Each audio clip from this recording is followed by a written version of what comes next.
Nos han estado mintiendo. Nos han estado mintiendo, lamentablemente, y hoy tenemos las consecuencias. Todo esto se ve reflejado en las encuestas. Mire, hoy las publicó el diario Clarín. Lo sigo mostrando. Fuego amigo. Hoy publicó el diario Clarín 7 encuestas con números negativos. Fuente Tachyon 3.0. Imagen positiva de Mauricio Macri, 33,8. Imagen negativa de Mauricio Macri, del gobierno de Macri. Esto es la imagen de gestión del gobierno. 64,5 de imagen negativa de la gestión del gobierno de Macri. Solo el 33,8 de imagen positiva a la gestión del gobierno. ¿Cuánta confianza tiene en el gobierno de Macri? La imagen negativa asciende en confianza al 68,5 y cae al 29,4. ¿Recurrir al fondo hizo que cambiara la imagen que tenía sobre el gobierno? Sí, para peor, 47,9. Sí, para mejor, 13,2. No cambió, 39%. Fíjese, el 39% no cambia la imagen que tenía sobre el gobierno Macri, pero sí, para peor, el 47,9%. Nivel de confianza en el equipo económico. Esto es de la encuestadora Sagman, Centro de Estudios de Opinión Pública. Poca, ninguna confianza, 75,8%. 75,8% de los argentinos no tiene confianza en el equipo económico. Mucha, bastante, 23,2%. Debemos decir que hace una semana, Management and Fit, en el diario Clarín, cuando mide todos los fines de semana el índice de percepción política y económica, ya mostraba estos números, Preguntaba confianza en el equipo económico, 66% hace una semana atrás no tenía confianza en el equipo económico. La encuestadora Management and Fit, cercana al gobierno de Macri. CEOP, 75,8 no tiene confianza en el equipo económico.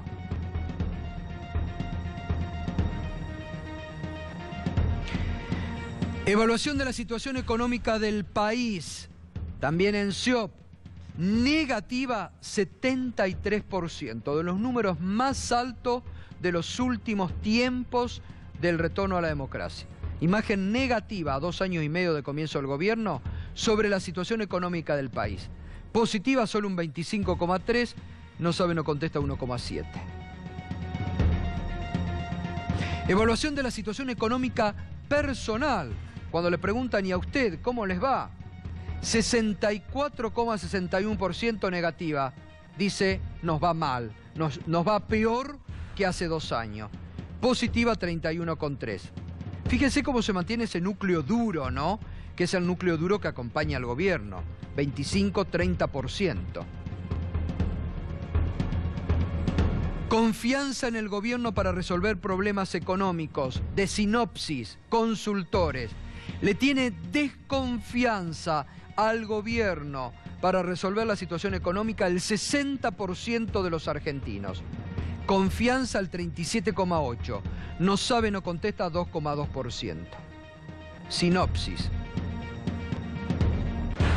¿Y el gobierno logrará parar la corrida cambiaria? Dice que no, el 56,7% de los argentinos. Que sí, el 25,8%. No sabe, 17,5%. Bien, vamos a una información que circuló hoy con mucha insistencia, que indicaba que había renunciado el presidente del Banco Nación, Javier González Fraga, por desacuerdos con cierto sector de la política económica o por algo que le estaban pidiendo. Fernando, que estuvo buscando la información hasta este momento para informar la realidad, ¿qué es la información que tenés? Bueno, hoy inició 2 semanas de licencia, dicen que está en Europa, en España, está atravesando una complicación en su estado de salud y prefirió alejarse del banco. Ahora, esto llega después de una semana en la que se cruzó muy duro con el presidente del Banco Central, con Federico Sturzenegger, por el manejo de la crisis cambiaria. El Banco Central obligó al Banco Nación a vender dólares, 200 millones de dólares, cuando modificó la normativa, y quiere que además suscriba el LEBAC para ayudar en la renovación. Mañana. Quieren que el Banco Nación renueve el LEBAC. Y esto, según lo que trascendió hoy, González Fraga no estaría de acuerdo, por eso el rumor hoy fue que había renunciado. Ahora lo que Fernando puede decir es que está en uso de licencia médica. Está 2 semanas de licencia. En el banco dice, no sabemos si va a volver. Entre los allegados a González Fraga dice, sí, va a volver, pero va a depender del estado de salud. La cuestión es, se tomó 2 semanas en medio de esta crisis cambiaria, lo que es bastante significativo, ¿no? Claro. Y además en este marco, porque a ver, hay que decirlo, mañana el gobierno se enfrenta a un supervencimiento, la timba financiera como pocas veces se ha visto en la República Argentina. Porque yo digo, vamos a poner hay que ponerla en números porque a uno no le entra en la cabeza semejante cifra. 671.875 millones. Y bueno, el Banco Central se juega todo o nada, el gobierno se juega todo o nada, y bueno, lo que ha trascendido es que está presionando fuertemente a bancos, como al Banco Nación, a bancos privados, para que mañana renueven, no se salgan, como ya han hecho los fondos de inversión amigos del gobierno, que fueron los primeros en irse, llevarse las ganancias, y hay una fuerte presión del Banco Central y del gobierno a los banqueros para que renueven mañana, ¿no? Sobre todo el fin de semana hubo reuniones con algunos de los principales bancos privados a los que se los tentó con un bono para canjear por las LEBAC. Algo que veníamos comentando, Gustavo, este famoso plan Bonex, que es reemplazar las LEBAC por un bono a 10 años. Los bancos privados dijeron de ninguna manera. Bueno, entonces modificaron la política de liquidez para darle más incentivo a los bancos a que mañana compren LEBAC. No solo renueven las que tienen, sino que además absorban las que se espera, especialmente el sector minorista, no quiera renovar por temor. Así que hay una presión muy fuerte del Banco Central. Todo lo que dijo Sturzenegger que no iba a hacer, bueno, lo está haciendo. Lo único que no está haciendo es obligar a los exportadores a liquidar divisas, que debería ser la primer medida que tome para este momento económico, obligarlo a que traigan los dólares al país, obligarlo a que ayuden a ofrecer dólares al mercado. Bueno, eso no lo está haciendo, pero está obligando a los bancos a vender dólares y está obligando a los bancos a comprar LEBAC para ayudar en este mega vencimiento. Claro. Va a ser bastante difícil, ¿no? 670.000 es el número nominal, 640.000 porque ya hizo algunas operaciones en el mercado secundario, pero esa es la cifra en la que va a rondar mañana la renovación de LEBAC. En el Central dicen, con un dólar a 25 y una tasa de 42, tendríamos que encontrar un equilibrio. Parece que el mercado todavía lo está auscultando a ver si ese es el equilibrio, o todavía quiere un dólar más alto o una tasa más alta. Bueno, muy bien. El viernes nos metemos ya en un tema que, por eso el hashtag quieren cerrar C5N, con el que nos puede acompañar, con el que nos está acompañando, es Trending Topic número 1, desde antes de que iniciáramos el programa, desde las 19:30, por la repercusión que esto tiene, porque el gobierno, así como avanza contra la justicia, así como avanza contra y persigue a opositores, también ahora intenta avanzar contra la libertad de expresión, quiere cerrar este canal, el gobierno, quiere también ir contra los medios del grupo Indalo. Y se lo vamos a explicar muy detalladamente. Está el doctor Carlos Veraldi, que es abogado del grupo, uno de los abogados más prestigiosos. Usted lo ha escuchado, le ha prestado atención. Lo que ha venido diciendo el doctor Veraldi lamentablemente se ha cumplido. Le vamos a ir mostrando cómo el presidente, la AFIP, la justicia, en forma coordinada han accionado para, en un primer paso, Darío, lo que hicieron el viernes, que es la quiebra de Oil, que es la empresa madre del grupo Indalo, ¿no? Tal cual, la quiebra significó, de alguna manera, un golpe duro recordemos que había habido un stand-by para esperar oferentes para hacerse cargo, obviamente, de la empresa.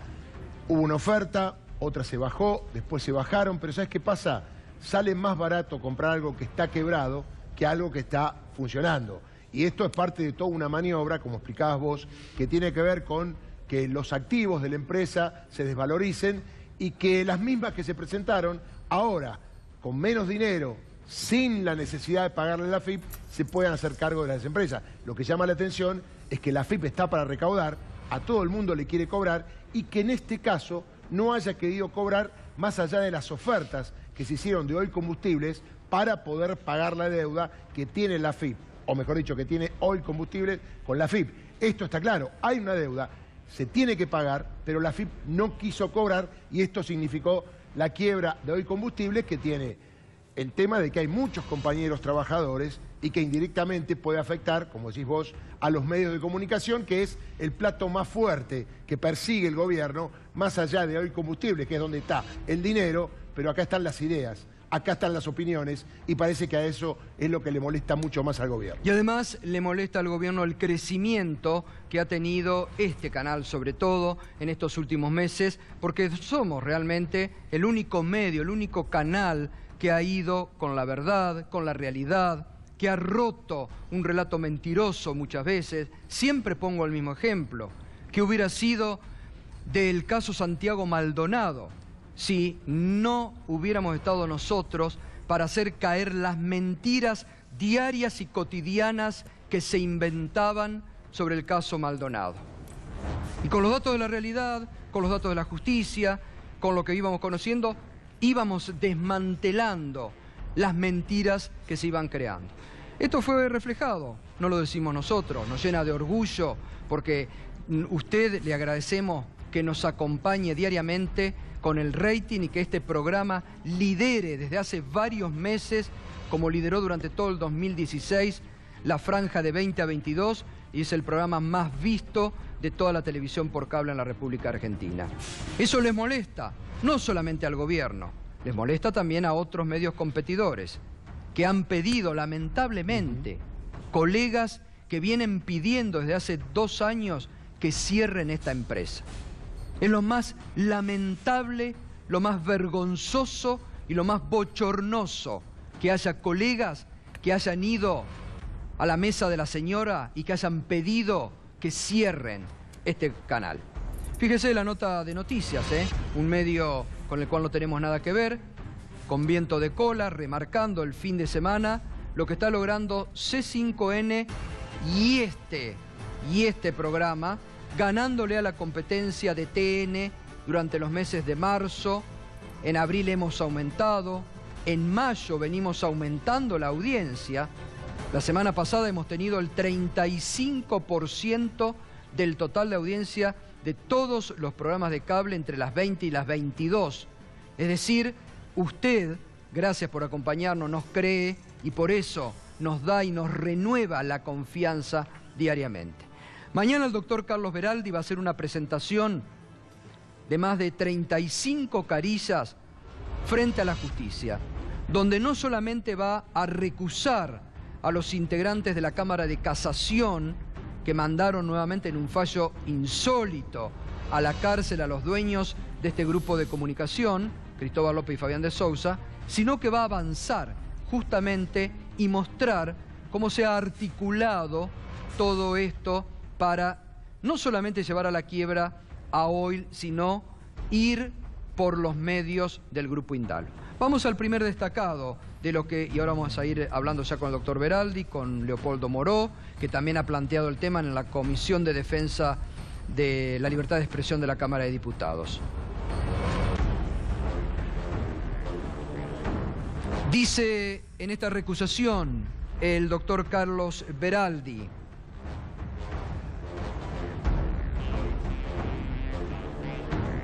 el 13 de marzo del año 2016, el ingeniero Mauricio Macri brindó su primera entrevista televisiva como presidente de la Nación al periodista Luis Majul. En este reportaje, el titular del Poder Ejecutivo de la Nación se refirió de manera particular y en forma extensa al señor Cristóbal López, como si se tratara de una cuestión de interés nacional y efectuó distintos comentarios denostativos de su conducta, a la cual calificó como un grave abuso que no sería tolerado. Concretamente, el presidente Macri se refería a una noticia que había sido publicada ese mismo día en el diario La Nación, que relataba que la firma Oil Combustible, Sociedad Anónima, le debía a la AFIP una suma aproximada a los 8.000 millones de pesos, la cual habría sido utilizada para financiar los negocios del Grupo Indalo. El reportaje puede ser compulsado a través del siguiente enlace, pero nosotros, esto que dice el doctor Beraldi, se lo mostramos. A esto se refería. Hoy se acaba de conocer, en el diario La Nación apareció publicada, una información que dice que el grupo de Cristóbal López le debe a la AFIP, creo que 8.000 millones de pesos en tributos vinculados con el combustible que no pagó y que así financió los medios, etcétera, etcétera. Dígame qué va a hacer usted como gobierno y cuál es su mirada. Lo que estamos haciendo. ¿Qué están haciendo? Alberto Abad, responsable de la AFIP, me informó que estamos accionando, buscando trabar embargo sobre todo lo que se pueda para que se paguen los 8.000 millones de pesos. ¿Usted está trabajando embargo al grupo de Cristóbal López? A todo lo que tengamos a la vista para cobrar los 8.000 millones de pesos. Esa situación, ese tipo de abusos, exactamente, ese tipo de abusos es el que no van a suceder, lo que no vamos a tolerar. Acá todo el mundo tiene que respetar las mismas reglas. Acá no hay amigos y no amigos del gobierno. Acá la ley es la misma para todos. Doctor Beraldi, buenas noches. No sé si usted quiere hacer ya un comentario para irme echando con más información que queremos ir mostrando. Cómo no, muy buenas noches a todos. Yo para empezar quería hacer justamente un comentario que escuché recién en la radio, que hizo la gobernadora Vidal, referido a que estamos en una crisis y que en esta crisis tenemos que salir con la verdad. Bueno, yo estoy aquí precisamente para que se conozca la verdad de un conflicto del que se viene hablando hace más de 2 años, al que el presidente de la Nación se refería allá por marzo del año 2016 y que fue colocado dentro de la agenda del Poder Ejecutivo como si se tratara de una cuestión de Estado. Yo de ninguna manera voy a disminuir la importancia que puede tener para la sociedad que todo el mundo cumpla de manera regular sus obligaciones fiscales, que la cumplan todos. Pero sin lugar a dudas, lo que había detrás de esta persecución que se desarrolló en contra del Grupo Indalo no era simplemente un problema de si se pagaban o no se pagaban los impuestos, sino había algo que era mucho más importante desde el punto de vista político para este gobierno. Hoy nosotros estamos en una crisis que realmente yo no tengo antecedentes que se haya vivido en tiempos de democracia. Hubo en muchas épocas conflictos entre lo que podríamos decir el poder político con grupos empresarios. En el gobierno anterior nosotros hemos visto cómo eso se desarrolló y cómo ese grupo empresario acudió a la justicia y consiguió justamente de una justicia independiente que le diera la razón en muchos de sus planteos. Lo que nosotros encontramos ahora es que las puertas de la justicia se han cerrado, por lo menos de algunos juzgados, en donde cualquier cosa que planteamos, cualquier cosa que llevamos, cualquier argumento que le enseñamos es rechazado in limine. Por eso yo quise venir hoy a este programa, para que sea público lo que vamos a hacer mañana. Mañana vamos a presentar un escrito de recusación en contra de los 2 jueces que dictaron un fallo realmente arbitrario y, si me permiten, bochornoso. Y también un recurso extraordinario contra ese fallo para que esas arbitrariedades sean analizadas por la Corte Suprema de Justicia de la Nación. Hay 3 problemas fundamentales que nosotros hemos visto. Uno, desde el punto de vista de lo que son las presiones que el Poder Ejecutivo ha desarrollado y que esto que recién se mostró es simplemente un apéndice de muchas otras intervenciones que el Poder Ejecutivo ha tenido. Le quiero... pare aquí, porque vamos a seguir mostrando justamente eso, así usted puede desarrollar después. Mire otra parte de lo que el doctor Beraldi va a presentar mañana con las declaraciones también del presidente o de otros integrantes del gobierno. El nivel de hostilidad de todas estas medidas que se mantienen al día de la fecha fue recientemente reflejado en un artículo periodístico del diario Clarín, que se titula "Con Cristóbal López preso, el gobierno redobla la presión contra sus empresas". Era como algo buscado y ir contra las empresas. Y a este artículo se refiere el doctor Beraldi en su presentación. Exactamente. Ahí va. Con Cristóbal López preso, el gobierno redobla la presión contra sus empresas, ¿no? Además del seguimiento casi como una obsesión, ¿no?, que Abad y que el diario Clarín han hecho en forma persecutoria de todo y muchas veces adelantando medidas de Abad que en algunos casos ni se concretaron, ¿no? Bueno, esa es otra característica sorprendente que nosotros tenemos. Se trata de conductas que indudablemente rondan lo ilícito, pero que de todas maneras se presentan en los diarios como si se trataran de logros que se van consiguiendo. Se presenta al Poder Ejecutivo consiguiendo embargos, consiguiendo presiones, consiguiendo que las empresas prácticamente del Grupo Indalo vayan a la quiebra. Y esto se presenta como un logro en donde justamente lo que tendríamos que presentarlo es como algo contrario. Y esto que ha reflejado el diario Clarín, lo ha reflejado también en otras notas, otros diarios que yo menciono en mi presentación, pero que indudablemente son todavía mucho más graves y que seguramente vamos a tener alguna referencia. Sí. Vamos a seguir con otro de justamente de los destacados. Así, una semana después de que en estas actuaciones se trabaran medidas cautelares sobre el Grupo Indalo, el ingeniero Macri expresó públicamente lo siguiente: acá todo el mundo tiene que pagar los impuestos, así que aprovechen esta última oportunidad que tienen, porque si no, Alberto Abad los va a encontrar. Que paguen sus impuestos y blanqueen. Acá no hay más Cristóbal López que no pagan sus impuestos. Esta era la forma en que lo decía el presidente Macri. Así que estoy muy contento, quiero felicitarlo a Pancho, a Mariano, a todo el equipo, a Mike, por este avance que hemos hecho. Tenemos que estar... A la FIP, por favor, sí, por favor, ahí está, por favor, perdón, señor. Pero, señor, hay que andar bien con la FIP, si no, pregúntenle a algunos hoy que están en el diario. Hay que andar bien, hay que pagar los impuestos. No hay que apropiarse de impuestos que no son propios, ¿no es cierto, doctor Abad? Bueno, se refería justamente a lo que era noticia ese día, ¿no?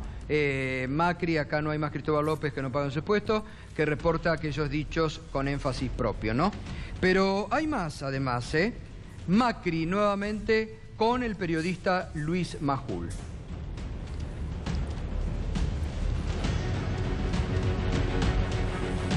La Nación apareció publicada. ¿Es cierto que hay dos miradas en el gobierno? Una que dicen que el grupo se debería recuperar, no sé, dictarle la quiebra y que se puedan recuperar activos y que los negocios puedan servir. Y otros que dicen, dejémoslo caer porque va a arrastrar todo a la economía, al ruido político.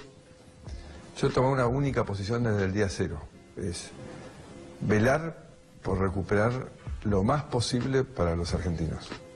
Y dentro de la ley, que es convocatoria, ley de quiebras, en procesos transparentes. Que ya llega como a 17.000 millones de pesos, ¿no? Punitarios. Sí, por eso esa es una cifra que va a ser imposible de recuperar. Pero lo que importante es que venga alguien y diga, bueno, vale tanto esta empresa, lo pago y va al pozo de pagar las deudas que tiene con la FIP. Y así cada uno, y que las actividades que son viables continúen, ¿no? Esa es la idea, de tratar de esa manera que las fuentes de trabajo que puedan seguir adelante sigan, ¿no? Bueno, ahí ya veíamos un Macri que se metía de lleno, como ordenando y como ya sabiendo lo que se iba a hacer sobre el grupo, ¿no? Exactamente, el presidente va anunciando lo que va a ocurrir y tenemos aquí justamente una acción que después la justicia sigue de manera disciplinada. Claro. Es decir, dicen que va a haber un embargo y efectivamente después se traba ese embargo. Entonces, ni hablemos sobre las expresiones del presidente en más de una oportunidad cuando recuperaron la libertad los empresarios Cristóbal López y Fabián de Sousa, que el presidente dijo no era lo que habíamos convenido, es escandaloso, nos enloqueció, vamos a apelar, él se puso que iba a apelar, claro, ¿no? Bueno, ese es el punto, diríamos, de enlace en donde justamente sentamos nuestra presentación. De una manera casi increíble, el presidente en uno de estos reportajes habla de que la liberación de Cristóbal López y de Fabián de Sousa y el cambio de carátula no era lo que se había acordado. Y la verdad que hablar de un acuerdo sobre una decisión judicial, viniendo esto desde el propio Poder Ejecutivo, es realmente sorprendente. Pero como hoy las cosas más sorprendentes son publicadas por los diarios, esto se conecta... Nadie se escandaliza que lo haga. Exactamente, me escandalizo porque tengo muchos años en esto y la verdad que nunca había visto una cosa tan escandalosa, repito, porque no tengo otra palabra. Pero esto tiene que ver con una publicación que había salido en el diario también Clarín, en donde se daba cuenta que el juez Ballestero, el que había en definitiva fallado por la liberación de Cristóbal López, había sido visitado por el jefe de la AFI, el escribano Arribas. Yo realmente no recuerdo que un funcionario del Poder Ejecutivo de semejante envergadura fuera a visitar a un juez y que el diario explícitamente dijera que fuera para que el juez votara de una determinada manera. Después esto corroborado por el diario La Nación, que uno de los periodistas escribió, Hernán Capielo, que 2 agentes de inteligencia fueron a ver a los integrantes de la Cámara Federal para indicarles cómo debían votar. Por eso, en este festival de, digamos, de intromisiones indebidas del Poder Ejecutivo, a partir de aquí, el presidente Macri dice que directamente quiere que estos jueces se vayan. Y a 20 días de esto, los jueces son despedidos de sus funciones. Uno es trasladado, supuestamente, si tiene un problema de una denuncia en su contra, no corresponde que sea trasladado. Y el otro inmediatamente renuncia y también le aceptan la renuncia. Pero estas presiones que se produjeron con los jueces de la Cámara de Apelaciones continuó respecto de los jueces que tenían que resolver el recurso de casación que el presidente había ordenado que se interponga, exacto, tanto por la AFIP como por el fiscal de Cámara. Y acá viene la segunda cuestión, porque si no pareciera ser que solamente estamos haciendo una especulación a partir de medios periodísticos. No, hay una serie de hechos procesales que se dan en la causa y que corroboran cómo estas presiones fueron eficaces y cómo el curso del procedimiento se fue torciendo. Exactamente, es como que la orden bajaba de la Rosada y cumplían en tribunales a través de distintos fallos. Ahora seguimos, doctor. Bueno. Está Leopoldo Moró, que es presidente de la Comisión de Libertad de Expresión. Institucionalmente, ¿qué se puede hacer frente a esto, que es un claro avasallamiento del poder político sobre medios independientes? Bueno, yo voy a enfocar esto precisamente desde el ángulo de la libertad de expresión, no desde la causa judicial en sí misma.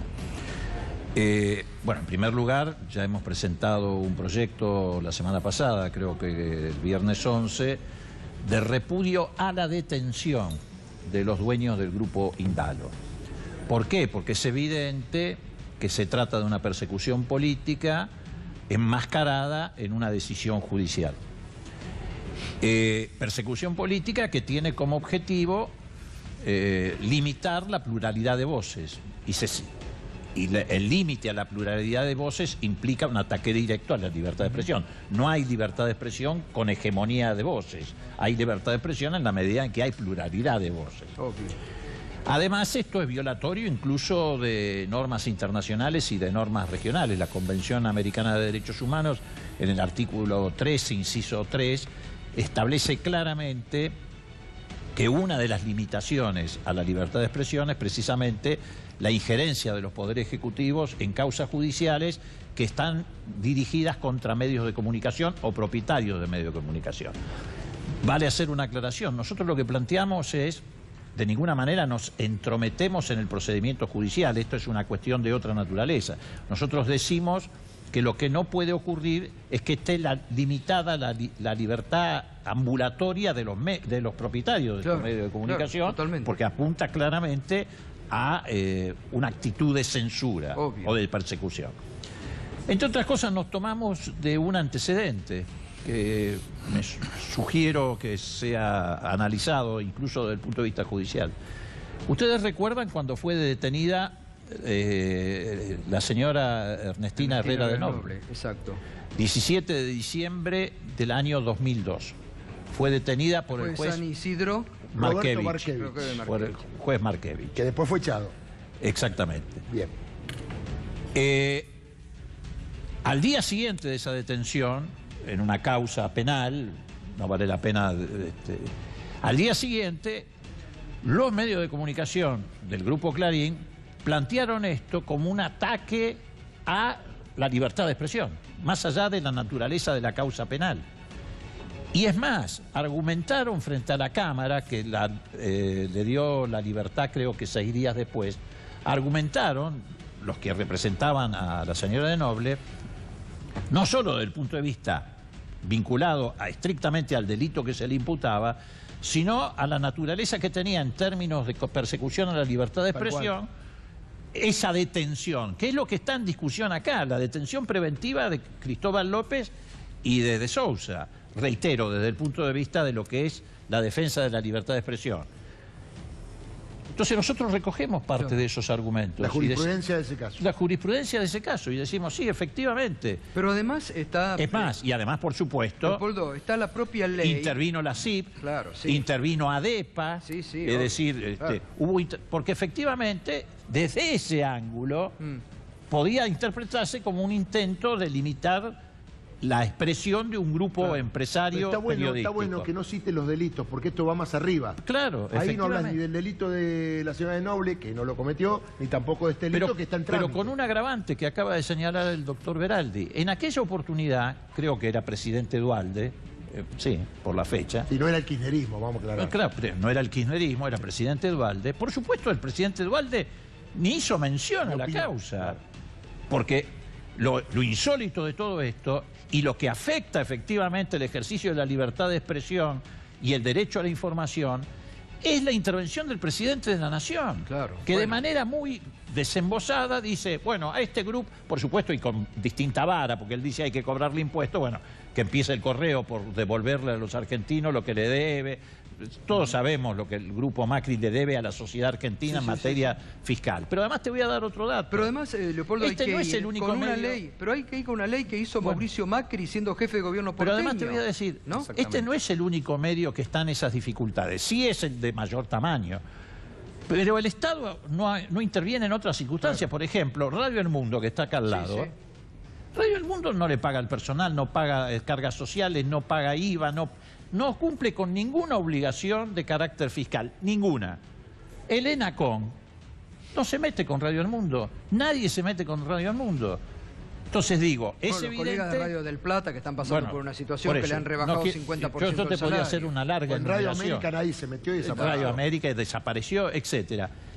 Pero digo, es evidente, más allá del tamaño de cada uno de estos grupos, que acá hay una actitud de persecución. Sí. Por eso hemos presentado este proyecto en la Cámara de Diputados y lo queremos tratar el día 24 de mayo.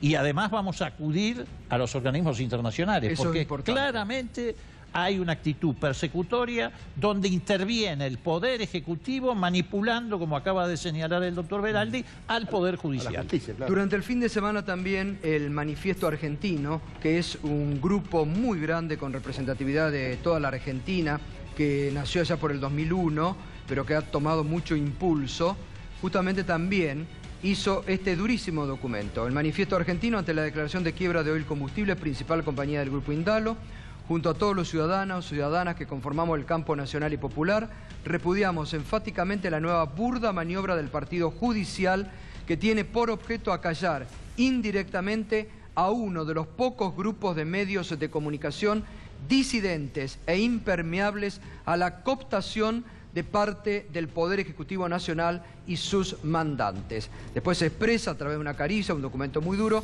pero está Alejandro Mosquera, que es integrante. ¿Cómo te va, Alejandro? Gracias.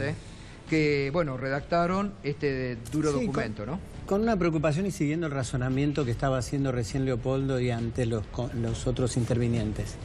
¿Qué nos parece a nosotros? Que hay una gravedad en la situación porque no es el único caso.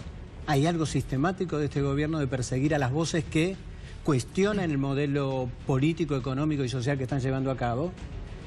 Creo que hay un momento distinto en nuestra modesta apreciación. Vemos al gobierno débil, producto de todo el cuadro que se estaba analizando en la primera parte, pero cuando está débil el poder real, sus mandantes, los que lo llevaron al gobierno, le están pidiendo que haga el trabajo sucio en todos los niveles. Claro.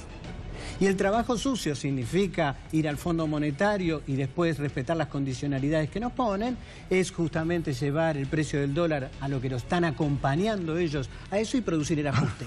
Pero también es, ¿no es cierto?, acallar una cantidad de voces. Y a nosotros nos preocupa porque es un elemento más del achicamiento de la democracia. Es un elemento más de una calidad en baja que tiene la democracia en Argentina. Entonces, esos elementos para después reconstruir todo eso, cada vez más difícil. Y queremos decirlo también, yo sé que están todos nosotros, pero quiero remarcarlo por el manifiesto. A nosotros nos preocupan mucho también los trabajadores de todos los medios. Nosotros creemos que en estos 2 años hubo mucha persecución, no solamente contra los medios, sino contra los trabajadores. 3.000 trabajadores de prensa quedaron en la calle. Todos esos que levantaban la voz con un carácter independiente eran perseguidos, y este riesgo con un montón de medios, sí, por supuesto los del Grupo Índalo, pero también con otros medios, están en riesgo de la situación. Por eso no tendría que ser un esfuerzo solo, ¿no es cierto?, de los que cuestionamos al gobierno, sino de aquellos que tienen conceptos democráticos sobre Argentina. Porque no hay democracia si se acallan las voces disidentes. Más en un momento donde hay una idea de que hay diálogo. En la Argentina vienen sustentándolo, como bien lo decían ustedes. Es un diálogo de sordos, porque es el diálogo de la imposición. Entonces, que hayan voces que puedan conversar con nuestra sociedad, explicando las cuestiones que pasan, como vos decías, los del caso Maldonado. Pero también esto que está ocurriendo con la economía, porque los medios de comunicación están llenos de economistas neoliberales que presentan que lo que se hace es la única salida. Entonces es muy importante, ¿no es cierto?, que rescatemos, defendamos, porque en el fondo es defender la libertad de expresión, como muy bien decía Leopoldo, es defender la democracia y no permitir que se siga achicando. Además, hay que decir algo, nosotros somos periodistas, no políticos, y en realidad no es que cuestionamos el modelo. Hablamos y mostramos los resultados del modelo. La realidad. Y a partir de eso, la gente elige o no entender lo que le estamos explicando. Obvio, totalmente. Como periodistas tenemos derecho también a tener opinión. Tal cual. Por supuesto. Pero además de más informar, allá de tenemos la opinión, le molesta al gobierno que se muestren las cosas. muestre. Bueno, eso es lo primero. Como recién ahora se están dando cuenta. Bueno, doctor Beraldi, y entonces a partir de esta presentación, ¿qué? Porque, como dice Leopoldo, también a organismos internacionales se va a recurrir, ¿no? Por supuesto. Yo quiero aclarar también que justamente lo que planteaba acá el diputado Moró es lo que planteamos en nuestro escrito. Es decir, acá hay una situación de gravedad institucional. No es solamente una cuestión referida a mis defendidos, sino que estamos tutelando la libertad de expresión. Obvio. Entonces, va a haber un recurso extraordinario que esperamos que se abra oportunamente. Hacemos una recusación de estos jueces y ofrecemos una serie de elementos de prueba muy contundentes. Doctor, perdón, ¿por qué lo recusa? ¿Por qué mire, causal? Hay una estándar jurisprudencial que es de temor objetivo de parcialidad. Y ese temor objetivo de parcialidad se satisface de una manera muy concreta, en este caso, por todos estos antecedentes y por la doble vara que han utilizado. Es decir, en un mismo expediente dicen una cosa y después dicen otra totalmente contraria. Exacto. Y esa es la manera más clara en donde uno puede advertir arbitrariedad y parcialidad. Porque ya no es mi criterio. Si un juez dice justamente una cosa y al momento siguiente dice otra, y bueno, entonces estamos frente a una contradicción. Doctor, ¿y qué pasa con la ley de medios que el propio Mauricio Macri, siendo jefe de gobierno porteño, había, primero con un DNU, después aprobada por la legislatura, sigue en vigencia y que en uno de sus artículos justamente habla de lo que no se puede accionar vía judicial contra los medios por deudas impositivas? Bueno, esta es otra de las arbitrariedades más que se cometen y que bueno, y que prueban como el gobierno, insisto, tiene una doble vara. Respecto de este grupo de personas, todo está mal, no tienen derecho y no pueden ni siquiera estar protestando. Por eso también vamos a plantear mañana ante la primera instancia que la interposición de este recurso extraordinario determina el cese de la prisión preventiva. Y eso es lo que también vamos a reclamar. Bueno, gracias, doctor Beraldi. Obviamente vamos a seguir ocupándonos porque es un tema realmente escandaloso y no solamente por la forma en que han puesto presos los dueños de este grupo, sino porque el gobierno, así como ha avanzado, avanza contra la justicia y avanza contra otros. Mostrábamos recién la denuncia insólita al CEPI por haber recurrido a la justicia, ¿no? Avanza también contra medios de oposición críticos a los que no quiere ver. Gracias, Leopoldo, como siempre. Agrega a eso la tapadera de hoy de Ercolini, que de manual sacó el procesamiento de Cristina Kirchner. Con poca repercusión. Bueno, pero claro, la gente me parece que se equivocó, era para mañana, por el tema de las LEVAC. No, pero era para mañana, para la tapa del miércoles. Ojo con el tema de las LEVAC. No esperemos para mañana noticias. Mañana se producen las compras, ventas, etcétera. Las noticias sobre la repercusión que va a tener este tema de las LEVAC recién van a ser a partir del miércoles. Claro. En realidad, en vez de martes negro, hay que hablar del miércoles negro. Bien, gracias, Alejandro. Un gusto, gracias, doctor Veraldi. Pausa y ya continuamos.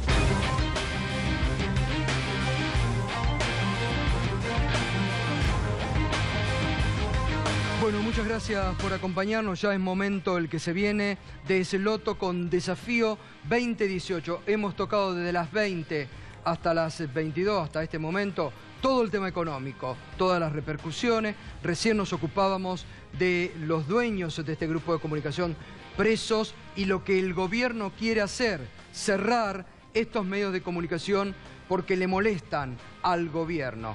El Loto va a seguir con estos temas de actualidad. Marce, buenas noches, ¿cómo estás? Un gusto saludarte. Igualmente, Gato, tenemos un programón hoy, por supuesto, analizando a fondo y con muy buenos invitados y analistas esta delicada situación económica. Vos en el programa recién estuviste ocupándote de la parte jurídica, política, qué puede pasar con los medios a partir del caso de Cristóbal López y Fabián de Sousa.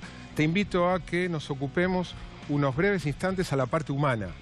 Ahí van a ver en pantalla un reloj que indica que hace 17 días y 2 horas Cristóbal López y Fabián de Sousa, los dueños de este canal, del Grupo Indalo, están presos con prisión preventiva con causas injustificadas. No, y además por una decisión insólita de la Cámara de Casación, recibiendo la orden política de Macri, como hemos visto en los videos que recién veíamos, ¿no? En un fallo insólito, nunca visto de la Cámara de Casación. Y recordemos que ese reloj que está puesto en marcha, los 17 días y 2 horas se suman a los 86 días que ya estuvieron presos.